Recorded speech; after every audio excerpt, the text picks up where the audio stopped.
Hello, everybody, and welcome to the This Week in the Tech Boy podcast. We have so much to get into today, from our tech headlines on techboy.org to we're going to be talking about our new podcast tab. We're going to be talking about the Cuckoo's Egg book. It's a really interesting book, and it has so much to do to pertain to cybersecurity in today's life. So yeah, let's get into that. But first, let's get over to our headlines from TheTechBoy.org. Hopefully, you guys can see this on the screen. It's up. We talked about Audio Lab. We talked about the Samsung Galaxy Trifold. Well, so first, let's get into this. So the Samsung Trifold. I'm glad to see Samsung innovating, but I'm also kind of saddened by this as well. You'll see more articles and videos about that coming out over the coming week. But the Samsung Galaxy Trifold is just a trifold phone that Samsung created.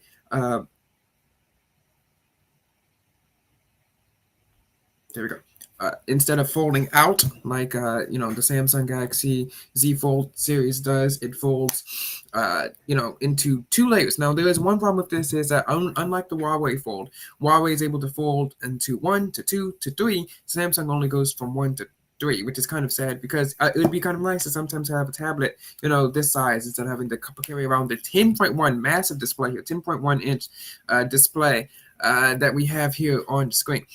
6.5-inch cover display like the Galaxy Z Fold 7. It has a Snapdragon 8 Elite processor, which is nice, but I'm kind of sad about that as well.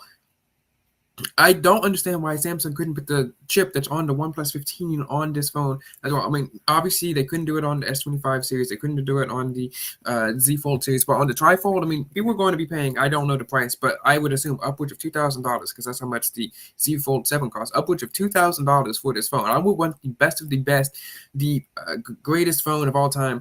And sadly, of course, it also has this whole display, no under display sensor as well. But this does have Samsung DeX on a phone screen for the first time. So finally, you get Samsung DeX on the phone. We're finally seeing some innovations in the Samsung DeX sphere. Usually we see Samsung DeX, it came onto the A90 once, and then we haven't really heard from it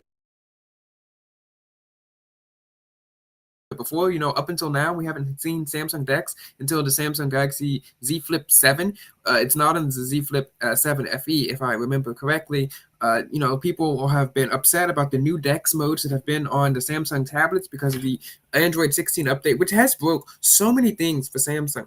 All right, we talked about how it broke Secure Folder. It basically made Secure Folder less secure, and it also made the file picking thing, and maybe I'll do a whole article about this. It made it a freaking nightmare. I mean, the file picking on Samsung Secure Folder, trying to choose a file, it is easier for someone to go into secure folder, choose a file, move it to the unsecured portion of their phone, like the regular portion of their phone, go back into secure folder, go into the app that they're using to try to upload the file, and then upload it from the unsecure portion of, and then move it. But moving all these files around from secure folder to unsecure folder to around the phone, it's not secure, right? Also, secure folder also keeps your phone apps unlocked unless the phone locks itself, which, I mean, at that point, why do you even have secure folder? I mean, secure folder is supposed to lock the apps even when the display is on. That is the entire purpose of secure folder. Now, of course, it is encrypted, but I mean, still, it still kind of took away 50% of what the phone is supposed to be doing at this point, which doesn't make any sense.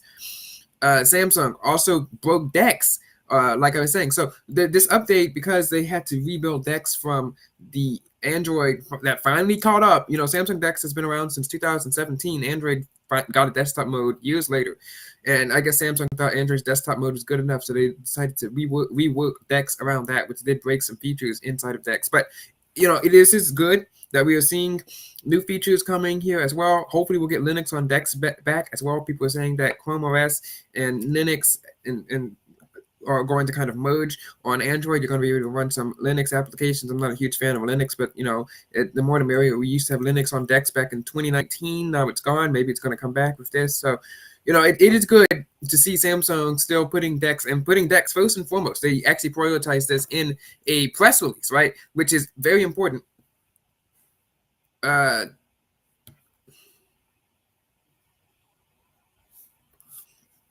It's very important for them to prioritize that, because it means they're not going to kill it as a feature, because DeX is one of the remaining reasons why we choose Samsung over iOS. It's a lot. Samsung for some reason has taken away the features that differentiated themselves: the headphone jack, the micro SD card slot, uh, removable batteries. So that's probably not going to be coming back, of course. And they haven't really added any new features as well. So, this is a core software feature that, of course, Apple doesn't have, and it's good to see this on the phone. But, Samsung still being innovative. Samsung still having a 10.1-inch display. But, I mean, there's still problems with this. Like, we finally have a nice, big 10.1-inch display. We finally have 16 gigabytes of RAM. We have all this processing power. We have great cameras. To what avail? To what avail? I mean, congratulations. You can watch the news and watch Netflix on here.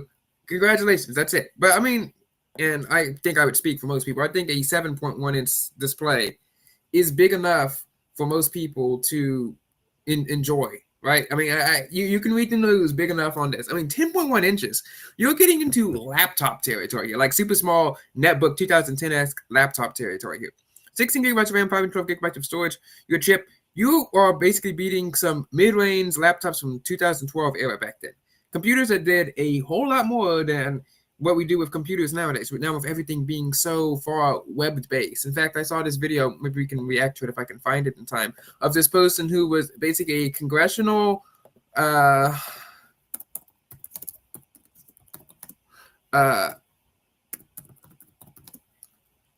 it's a congressional thing, like a staff person. I don't know what they did, but there was some sort of congressional person who was making graphics for their person on Canva on a MacBook.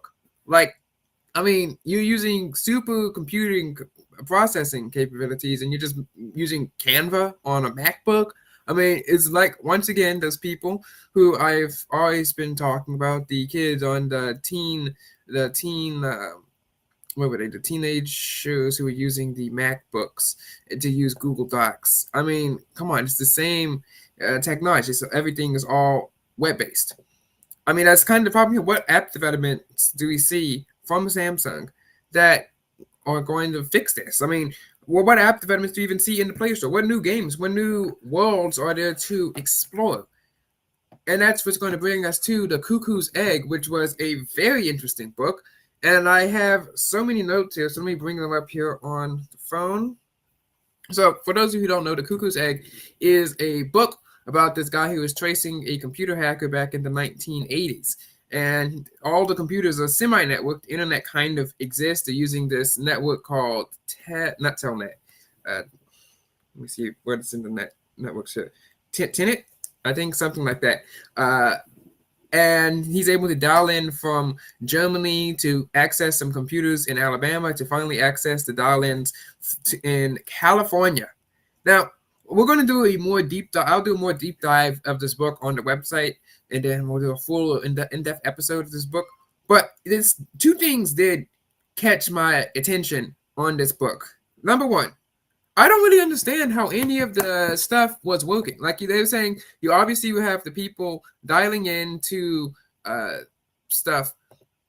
You have the people dialing into the computer, and then they can access a terminal. We understand how that works. It's like a BBS. It's simple to understand. It's kind of like dial-up, and instead of doing that, you're dialing into the computer, right? I understand that. But how did they get the computer programs to work, right? How do you dial into a computer program? Like, were computer programs coded differently back then? Because, if I somehow was able to connect my computer to a modem and was able to somehow get dial-in access to my computer, and I dialed into the computer, it's not like I could just chat with the computer and say, hey, open Excel and run Excel and something like that. No, that's not how this works. That's not how modern computers work. I mean, obviously you can use, remote virtual desktop software, but I mean, now you need internet for that. I mean, back then you didn't need internet because obviously it wasn't that big.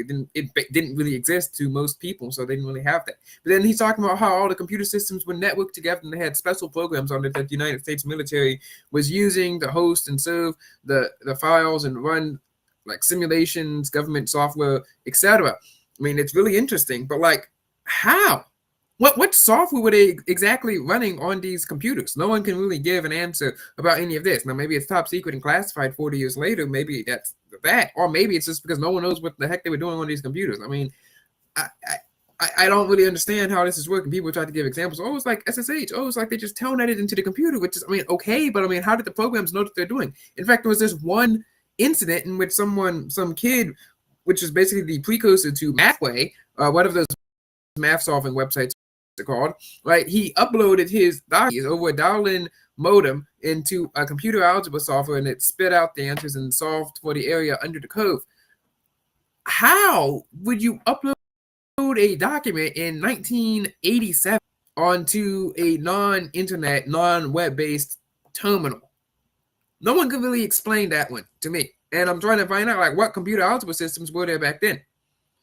But that's neither here nor there. This does go to show that there was so much more innovation and intrigue back then because people just had much broader horizons to expand. And they were talking about how all these password crackings, they were doing like dictionary password crackings in the book, and they were saying it would take years and years or months to do this type of password cracking against a dictionary. Well, I mean, with the Samsung Galaxy Trifold, that's going to take seconds to do a dictionary password cracking with the algorithms and the hashing that they had, encryption that they had in place at that time. Right, but are we doing anything like that on the phone? Are we expanding our horizons? No. Like the number one applications on the store, I always do this, but I always must do this. The top applications on the stores are, what are they? They're social media applications, and also shopping applications that do not take that much processing power. I mean, if the number 3 application in the Play Store is like TikTok or something, right, we can still use that from 2016, 2017 phones. Just checking with the top charts again: ChatGPT, Timu, TikTok, WhatsApp, Shop. So when we look at this, you have 2 shopping applications, 3 or 2.5, depends on how you count it, social applications. Two of them are the same exact, TikTok and TikTok Lite. And then one is ChatGPT, which is one of the greatest inventions of our time, but it's not running on the phone itself. And the second thing that I also noticed from the Cuckoo's Egg book, which was really weird, was that this guy had some kind of stupid kind of reason. He had like his girlfriend and his friend that lived in the house with him. They were all like roommates or something, and they were all kind of, he was neutral, and some of the other people kind of leaned more anti-American, and they kind of got mad and upset at him. Even his roommate, not his girlfriend or wife at the time, but got mad at him, started arguing with him because he was working with the feds and the FBI and the CIA and the NSA because they were, breaking into the CIA computers, and he needed the FBI's assistance to help go prosecute this guy. And he was mad because, his roommate was mad that he was working with them because, hey, they could be, communist, and we support them. But they could be like one of the lines from the book. I'll do this in my full write-up, was talking about how they could be like pacifists from the German Green Party trying to expose the United States military for something or after. Germany, famously pacifist and famously anti-United States military. Yep. Yeah, Germany. I mean, maybe, and I'm not. This is during the Cold War, by the way, people. In the 80s, I would take German hackers very seriously. And if this is me, I'd say, get out of the house. Like, well, if you don't care about this, leave. Like, you could be. You at this point are probably a security threat. Like, that's just crazy. I mean, no. Like, no, we are not going to have German hackers hacking into our schools and into the United States military bases around the United States across from Germany. How is that even a question? Like, no, we're not going to have that. But I mean, I guess he was a nicer person than me and let her stay in the house and kind of apologized to her, which is kind of sad, honestly. I mean, should have kicked her out unless he couldn't afford it. Then I totally understand it. But, that is the cuckoo's egg. But it does go to show that computer and network hacking, I mean, it's all so cool, right? And, we don't really have much of that anyway. And, all these people are talking about, like I talk about how the antivirus industry and the hacking articles are so hard to find. The hacking books are so hard to find. And, just look into this, people are always like, oh, they can get onto your computer. Like, oh, yeah, if someone gets onto your network, then they can get into your computer. Look, if you have a recently relatively up-to-date computer, they're not getting in, okay, unless they're with the dang NSA or something, which at that point, like, it was over for you when you began at that point. Like you're screwed. Like these people are not going to be getting into your computer if you have a relatively updated computer. Now, if you're on Windows XP or Windows 7, then yeah, they might be able to get in with some exploits from Exploit DB, but even that site can be glitchy sometimes. But like people always talk about how the computers, once you get into one computer, you can start pivoting across the computers from the network. How? Okay, I paid for Windows 11 Pro on this computer, and I have tried to chat with computers across the network with there's a built-in feature that is built into Windows. It's not even hacking, and did it work? No, not really. So either I have horrid luck with computers, which is probably true, or also, it's just really hard to access another computer from your computer without explicit access, or if the person was like super stupid and they installed a virus on there and bypass the antivirus, bypass Microsoft Defender, bypass the download protection that is built into Edge and Chrome, bypass the safe screen. If they bypass all that, I mean, at that point, they might as well have been begging for the virus to hit them. At this point, they might have been like, "Please, virus, please come and steal all my data. I'm begging you." At this point, like it's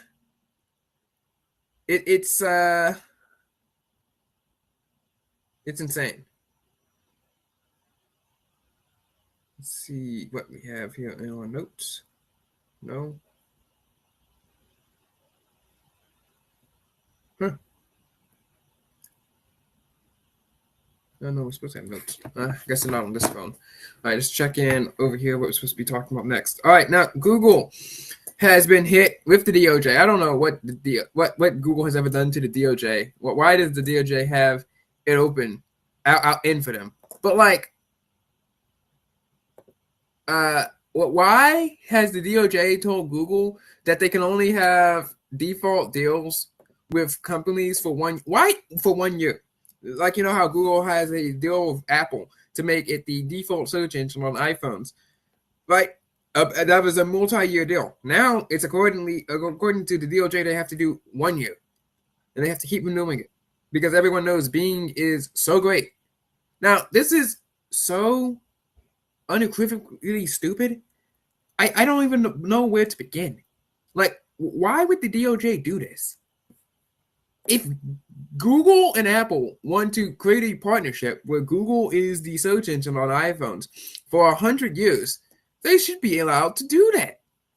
It's Google's choice, and it's Google's app, and it's Apple's phone.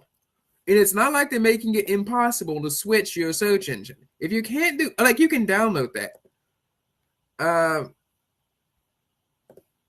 It's so, it's ridiculous. Like, why does the DOJ care what search engine they have on iPhones?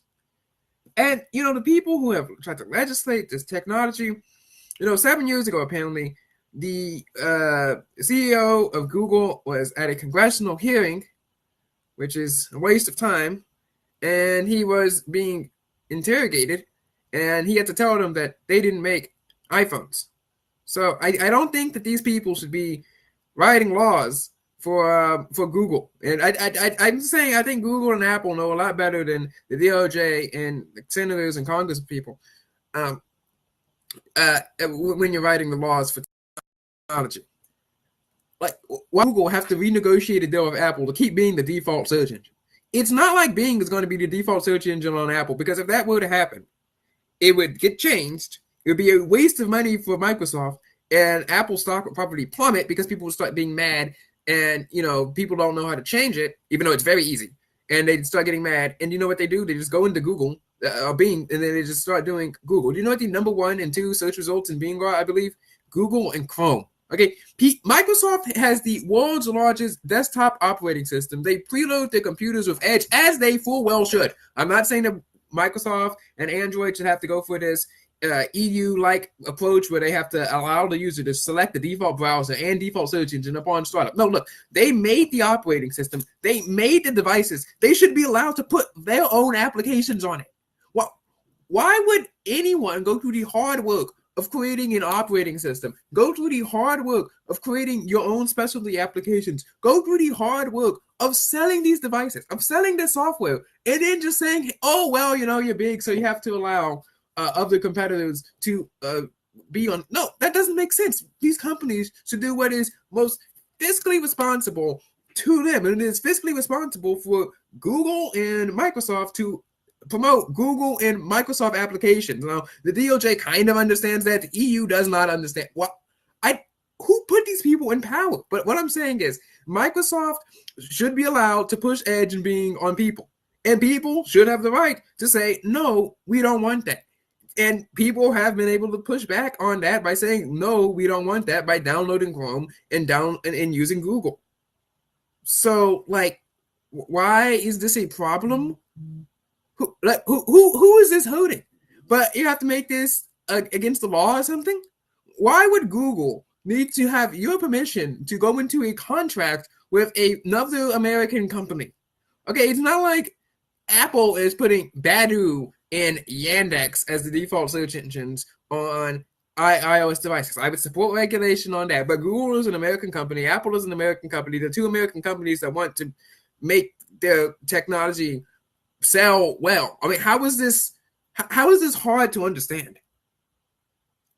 Like, Google shouldn't need the government's permission to be on someone's phone. Like that's not smart. Look, Perplexity is good. I use it, right? And I also use Google. And I use Perplexity because I heard about it in an ad. I downloaded it, and then I found out I liked it, right? If Perplexity was first pushed onto my phone and I didn't want it, I would still have changed it out. What this is doing is it's giving smaller companies the basis it's giving smaller companies the benefits, the spoils of the hard work of these much larger companies that have put in the work and put in the money and put in the capital and put in all the investments and did all their hard work. And then, the smaller companies get to benefit. Why would these smaller companies get to benefit off the work of a larger company? I mean, if the larger company wants to help them out of the goodness of their heart, fine. But I mean, they don't have to. My Meta just bought a company that transcribes the like what you say. Like, I talk to myself a lot. It's a necklace. You wear it, and then the necklace will say what you it will record what you say. Now, people might be creeped out or scared about that, and of course it does kind of make sense. But I mean, I do talk to myself a lot, and I would see the value in use of some sort of technology like this. And I fully support Meta being able to buy this company. They're a smaller company, and now they have capital. Like, that is what you want, right? They succeeded in their dream. They succeeded in their vision of making money. That is what these companies are for.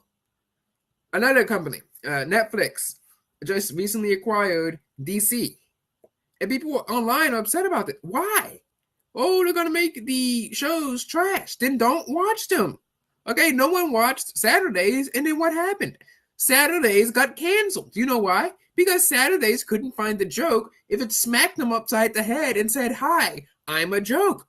And that's why Saturdays got canceled. So if Superman turns into a horrible show, and I thought the most recent Superman movie was bad, the majority opinion didn't agree with me. So, Superman did well, so they're going to make another one. Well, if Superman does badly, and if you don't like them, don't watch it. No one is forcing you to watch it. And I've talked about this before on my hot take ads a good thing. But if you want companies to have lower streaming prices, then they can put ads in, and then you can buy stuff. That's how the economy works.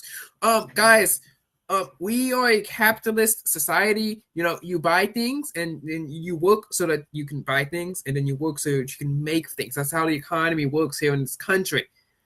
I don't understand all the hate towards advertisements, and especially personalized advertisements. I mean, I'd be all in favor of personalized advertisements.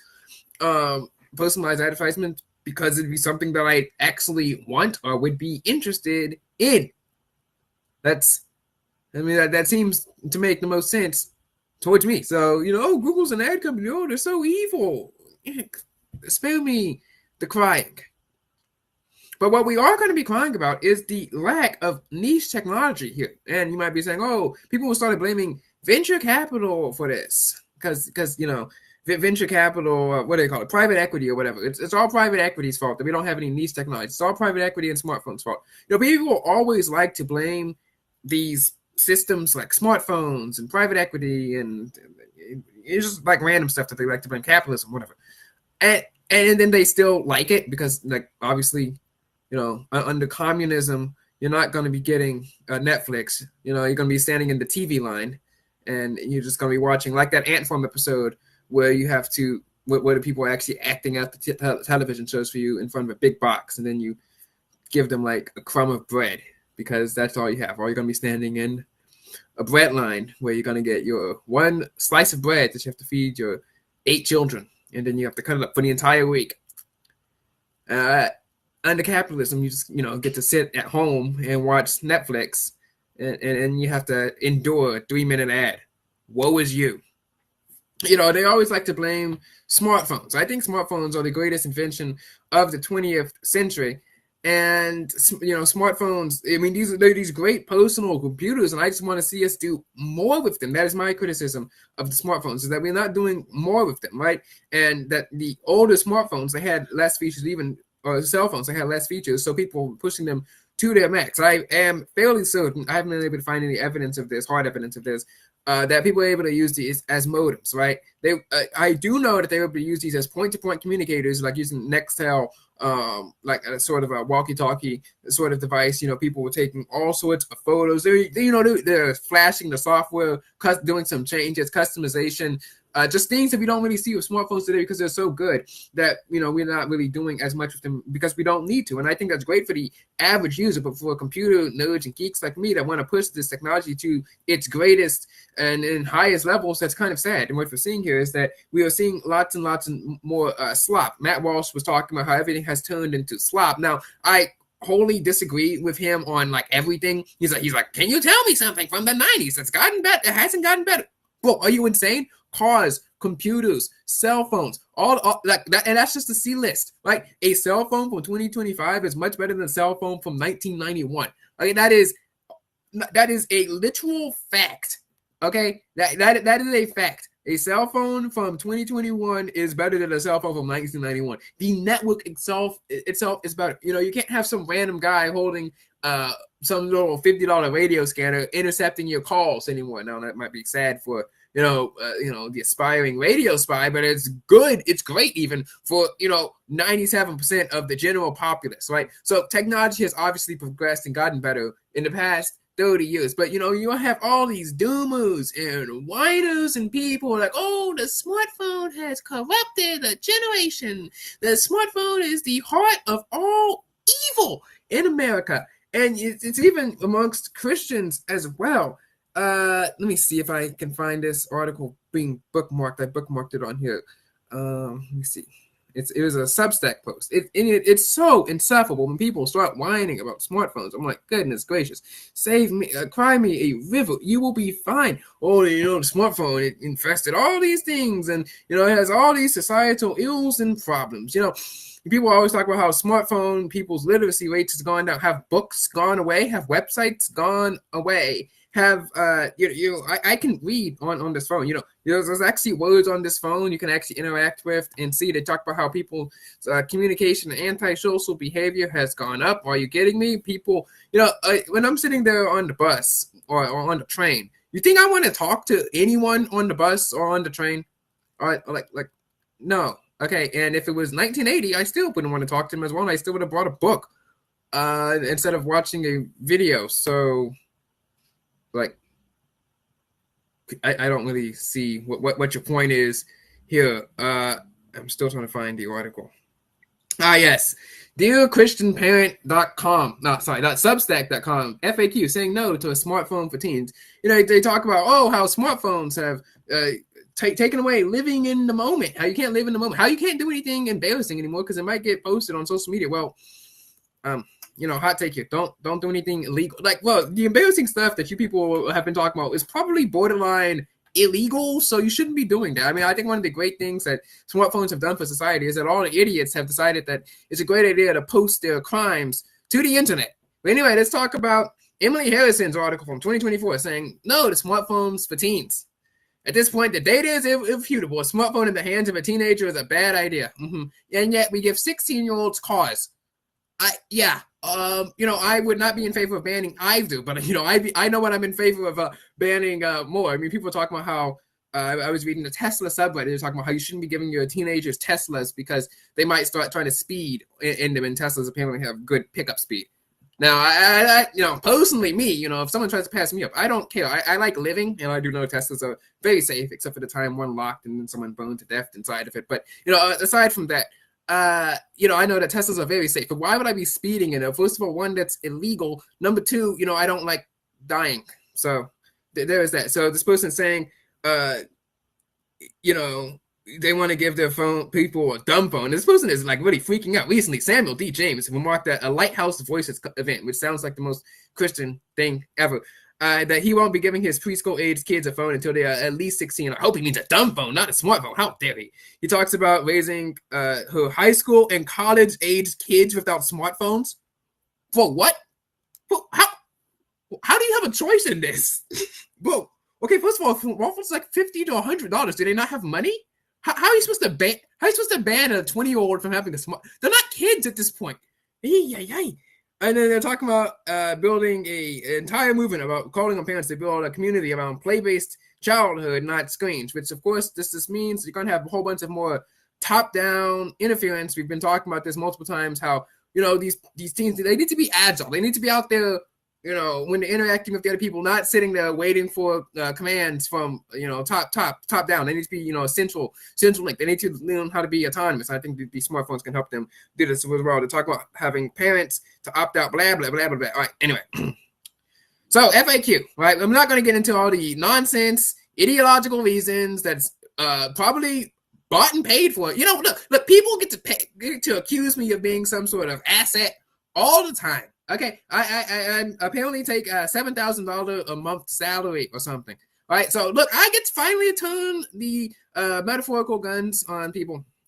Y'all are all assets for Pinwheel and Gab. That is what this is. Okay, you want people to buy these trash and overpriced teens, super parental control laden smartphones that aren't smart, that is like track kids, and that's all they do, which is your one vulnerability because you have to have an internet connection to track something. Which, back in the 80s, you could track something without an internet connection, but I mean, everyone knows that we somehow forgot how to do that, which is so sad. Anyway, does this mean I can never give my teen a phone? No, this means you can't give your teen a smartphone.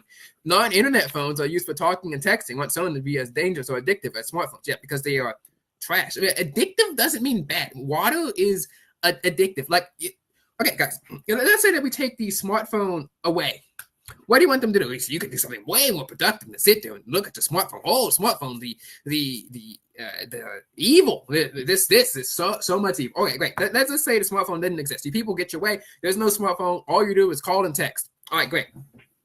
Okay.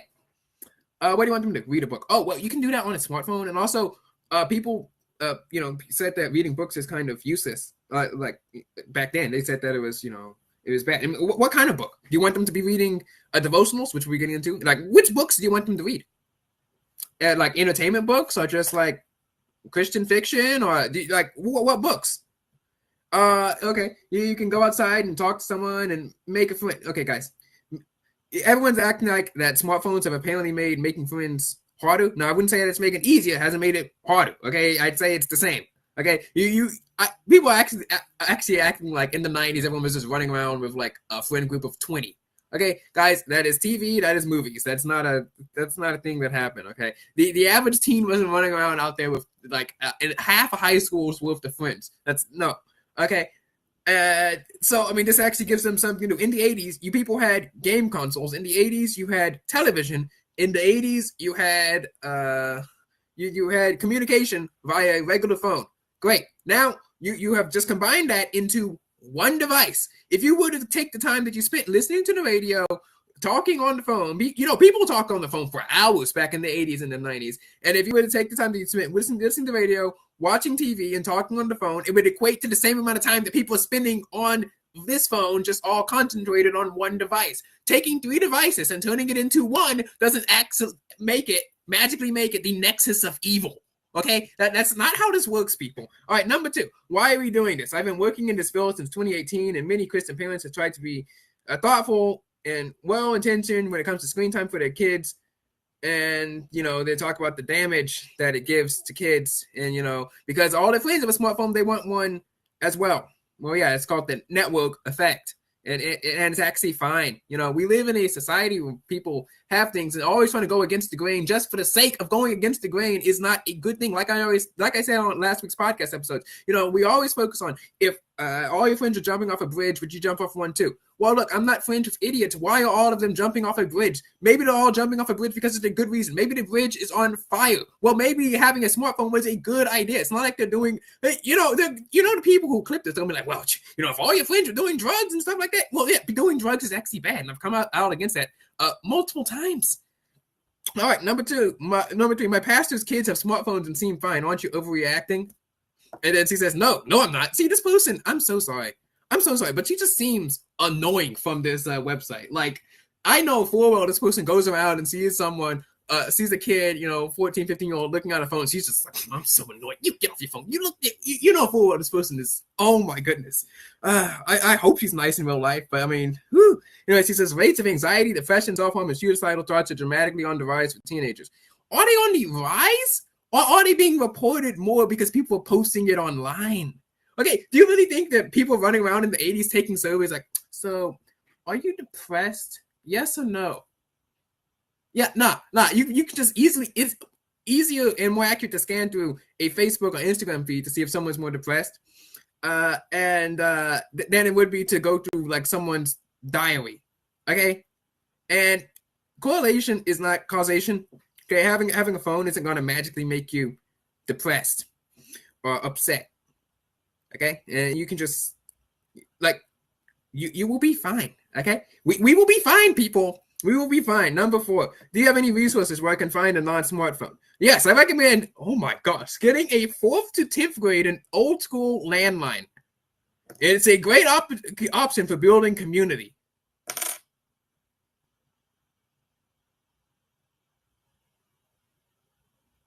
What? Okay. Also, at this point, she has to know that landlines are VoIP, and that means that they access the internet, right? Which means that you would have to have Wi-Fi in your house. And I would bet like $50 that this person believes that having Wi-Fi, probably like screws with your brain or something. I don't know. Like just having it. Not even using it. Just like if you stand too close to the box, it's gonna how people say if you stand too close to a microwave, it will zap your brain. He probably believes that too. Okay, $50 this happens. It is a 50-50 coin flip on this. Okay, but whatever. A 10th grader with a landline, it's crazy. Bro, you do know full well that in 2001, like 50% of teenagers had like cell phones, right? Okay, this is not modern technology at this point. Okay, a landline for a 10th grade, bro. And so what about the 3rd graders? 9 to 10-year-olds? Do they not get a landline? They can't talk to anyone? Oh, they don't get that nice little community building landline. And then she says for older driving teens. Yeah, so you trust them with a car, but you don't trust them with a phone. Okay. Okay. I don't know what kind of logic that is, but it is certainly logic. Talk or text only phone is a good option. T-Mobile sells a non-internet phone for $96.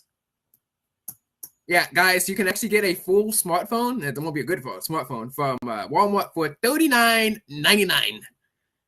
And oh my goodness, I can't believe it. She has an affiliate with the Wise Phone. The Wise Phone, which we exposed for selling a Samsung Galaxy A15 for $400. $400 when you can find this phone for $100. And they rip you off by making you buy a subscription for apps. I told you these people are actually bought and paid for. Oh my goodness, she has a subscription for the Wise Phone. She has a promo code that will give you $25 off. Wow, guys, aren't you? What a fiscally responsible family paying $375 for a phone that costs $50. How? Wow. Congratulations, people. Imagine having an affiliate code for, bro. All right, but smartphones and social media anyway. Don't I need to teach my smartphone teenagers how to use it? And then the response to this is so silly. Smartphones are ubiquitous. They do not require special skills or full-on exposure to learn how to use them. Oh, wait. So you hate smartphones. You don't want them to be ubiquitous. But because they're ubiquitous, they're easier to learn. So if you got what you wanted, how are we supposed to learn how to use them? Because then they wouldn't be ubiquitous. You cannot have both sides of the argument.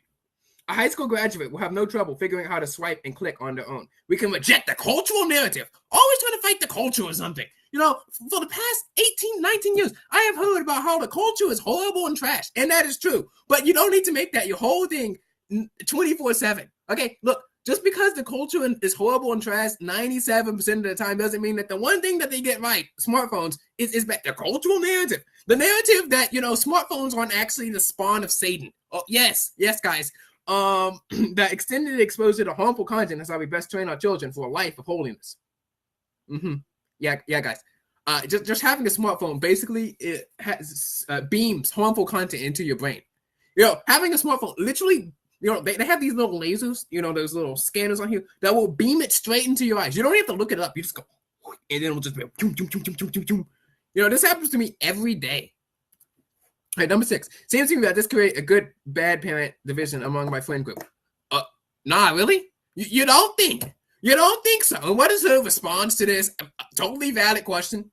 God has ordained a traditional family as the primary means to raise children, and not every family will make the same choices when it comes to digital media. Ultimately, this is a call to action or to the desire to build community for our families who want to isolate or shame anyone who. Yeah, guys. What about smartwatches, tablets, video games, AI, and television? Oh gosh. Oh man, we're about to get the most we're gonna get the evangelical Christian run around, but then we're gonna get on top of this layer. Okay. With all parenting decisions, blah blah blah, pray about it, blah blah blah, research, blah blah blah. Am I ready for my child to see? Oh my gosh, bro. That is your baseline? Well, I'm so sorry for this, but there are these things called books and magazines. So are you anti that as well? And we do know full well that your baseline is a lot higher than mine. But, you walk into, full well this person walks into a mall with like a blindfold on. So no matter your choice, talk to your children about these things and stay informed. Ultimately, the hope is that by intentionally limiting device use, children and families are spending a lot more time together with God and with his creation. Help us today. All right. What about music? My teen wants a smartphone so they can listen to music. Now, allow me to pray for all the teens that have lost out on Spotify before this woman. Consider a CD player instead. In the year of our Lord 2024, she said buy a CD player. She said buy a CD player, which means you're going to be buying CDs. She didn't even say a radio. A CD player is crazy. I went to the family council. Even Adventure and Odyssey isn't making CDs anymore, which is sad. But when you lost Adventure and Odyssey, that's sad. It's crazy, bro. I once heard a family council say that music is meant to be a communal, not individual experience. As I tell my sons, what we watch, read, and hear affects us. A child clamoring for headphones is a great opportunity for a conversation about. Yeah, guys, headphones are evil, actually. You see these things? They actually have a direct link to a whole bunch of illicit content, and I don't even have to look it up. All they do is they pump it in 24/7. Yeah, guys. I want your child wants to listen to music. Let's say your child wants to listen to the most pure program known to man. Your child wants to listen to Adventure and Odyssey, KHCB, and Down Gideon Lane at 9:00 at night, unless they have a bedtime of 7. But I don't know. And they want to listen to that 9:00 at night. But you want to go to sleep. But unfortunately for them, they have to play it on their CD player where the entire house can hear it. Because, music is supposed to be a communal experience, and you can't have headphones. And you should be looking into your media choices if you want headphones.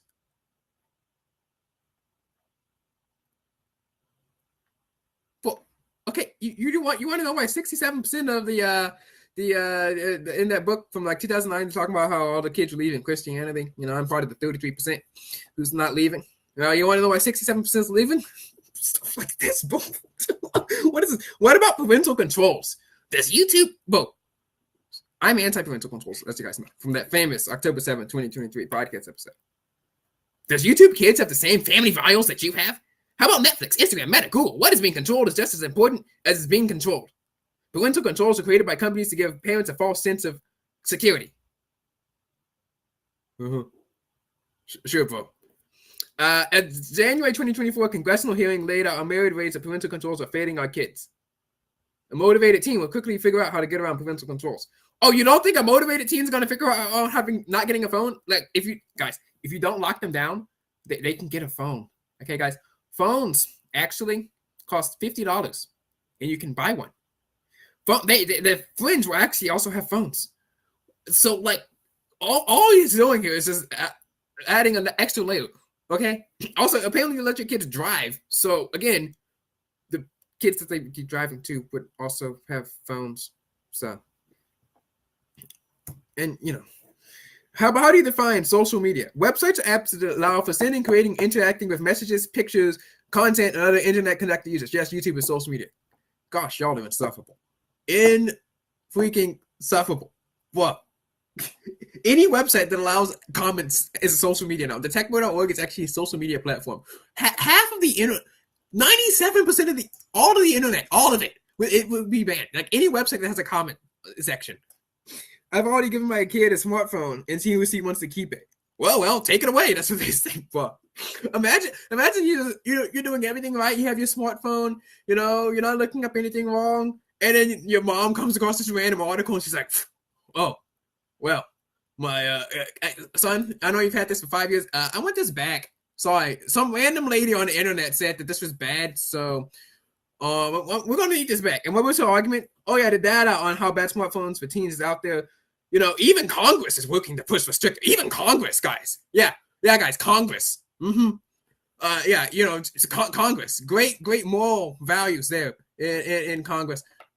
Congress, famous for the beats blonde, bad built butch woman of fame. Yeah, that's what they're trying to ban smartphones for kids too. So we should definitely listen to them. So Congress who wants and the DOJ who wants to impose year-long bans on Google being able to have certificate to put the search engine on Google. Yeah, Congress. Great bastions of integrity and technical expertise.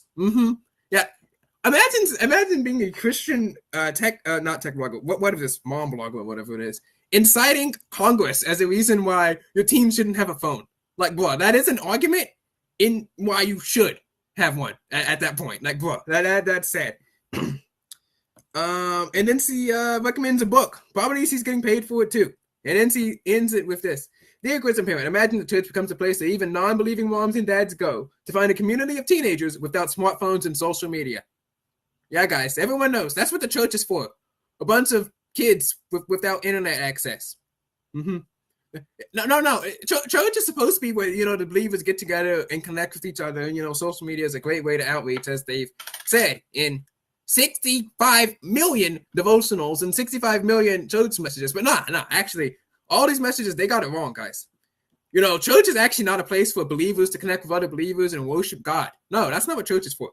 Church is for the place where we'll have a bunch of teens who don't have social media and the internet. Well, that's not church. It's just a club at that point. Like, experiencing the fullness of what he has called us, God, apparently. Yeah, God has called us to the fullness of not having a smartphone. That's right after the verse about not hugging. I don't know. Yeah, it's in the verse about premarital hugging. Great verse. That's it excites us. God has given us a purpose and a vision, and it is a privilege, and the culture needs to change. Yes, the culture needs to change. I'm sure that Miss what's her name here, Emily Harrison, with her Substack blog, is definitely going to be changing the culture. And by that I mean she's going to change the culture for like 5 poor kids. And she's changed the culture as much as I have changed the culture, which is not okay. The culture is we'll be fine without any of us changing it. Geared towards smartphones. Smartphones are totally fine. You all be fine. No one's dying, people. And all these people are like, oh well, they did all these stupid internet challenges. Look, if your kid was dumb enough to do the milk breaker challenge where you jump off the 7th story of a milk thing or do backflips into a pool or something and have your kids, kick out their legs, some of the dumbest TikTok trends of all time. I'm so sorry for this. But look, if your teen is dumb enough to be sneaking out, stealing cars, doing these idiotic TikTok challenges, it wasn't the phone that made them do that. Nah, Now, look, if that TikTok challenge was on a book, they would have done it too. Okay, like the only thing that is different is that they would have done the challenge and just wouldn't have filmed it. Okay. I mean, sooner or later, they would have thought of some dumb thing to do and then would have done it. They probably would have jumped off the roof or something. Like, if you're dumb enough to do any of these TikTok challenges, maybe except for like the cinnamon one, because, you have to do research like cinnamons, and it seems innocuous, right? Like, if you're dumb enough to do any of this, you're dumb enough to, like, drink Tide Pods. I'm sorry. Like, no, it was not the phone that did this for you. You can't, it's so sad. The kid was so smart, but then they ate a Tide. Nah, man. Nah, Nah, if you've been influenced to be eating Tide Pods, you were gone from, like, you were too far lost from the start. Don't eat Tide Pods. Like, no, your kid wouldn't have not eaten a Tide Pod if they didn't see it on TikTok. They probably still would eat. They probably have been eating Tide Pods. They just didn't know it was a trend. Like, no. That's not a thing. But anyway, that's, like I said, we're going to talk about the devotionals. Lifeway. I wonder if she's paid by Lifeway is, anyway, the devotional industrial complex. Let's look at the Lifeway website here. I was looking at this. Very interesting. Like, how many devotionals do teens need? No, not Lifeway worship. Lifeway books. I was looking for Christian books to read. The Christian bookstore, the christianbook.com wasn't good. So, let me just go. Where it is? It's for Bibles. Oh yeah, under books, guys. I want you guys to see this screen. Books, kids. It's under teens. Yeah, here we go. How many? Oh, it's loaded here. We have 162 products. About 147 of them are devotionals. How many devotionals do you need? Like, how do you have the time to read this? Now, some of these devotionals are like super thin, and like, how can you have this much? Like, it's a 30-day thankfulness devotional, and it's $7. Like, who's paying for these? And like, how many devotionals can one teen read? Like, let's say that the person took away all your smartphones, so this is your reading material.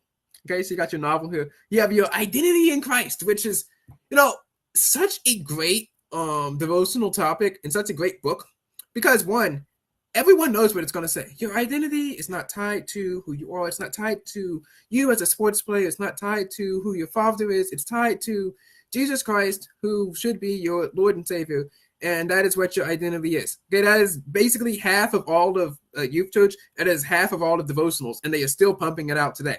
And, it is such a great idea because, people, the teens have been told that they need to have identities. Like, for the past 40 years, every Disney movie has basically been, the mom is dead, the teen character has to go on some sort of adventure to go find their true identity, which is usually opposed to whoever their Disney character father is or whatever, right? They have to go find their true identity, find their true self, right? So, I'm pretty sure that the 13 to 19-year-olds probably are searching for their identity. But let's be clear here. Your identity is basically the same as 97% of all the, like 97% the same. It's like DNA of all the other teenagers. You go to school, you listen to probably the same music, you watch approximately the same television shows, then you play some of the same set of sports: football and basketball, volleyball and soccer for the boys and the girls respectively, right? That is basically what it is here as well. So, but then you're told, hey guys, you need to find your identity. And hey, what better way for this than to find this devotional? Which I can guarantee you, the words that is in this book. Oh well, your identity is in Christ. It's not in the things that you do. It's not in what you are or who you become.